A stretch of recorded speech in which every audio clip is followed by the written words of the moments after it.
Some insight now in terms of what faces the McGuinty Liberals beyond the contract talks with Labour. Joining us now is the columnist for the Toronto Star, Martin Cregg-Con. Good to see you. Thanks for coming on. Good to be here. Tip of the iceberg, good way to describe the short-term future for the McGuinty Liberals. Yeah, I guess that implies that the McGuinty government is the Titanic, but I'm not sure we're quite there yet. I wouldn't rule them, wouldn't count them out.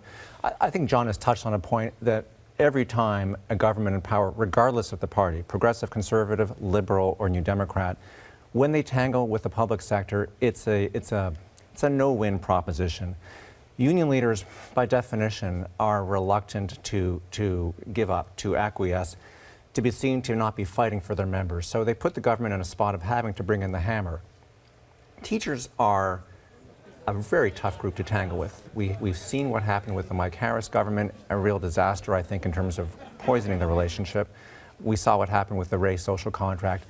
The government, I think, is in a corner. They've given the teachers pretty good wage increases over the last 9 years or so since the McGuinty government came to power, about 25%, I believe.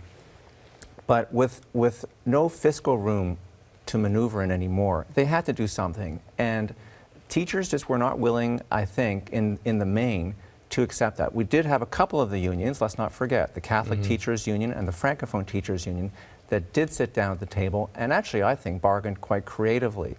The other bigger unions, representing the elementary teachers and the high school teachers, didn't want to play ball. Yeah, this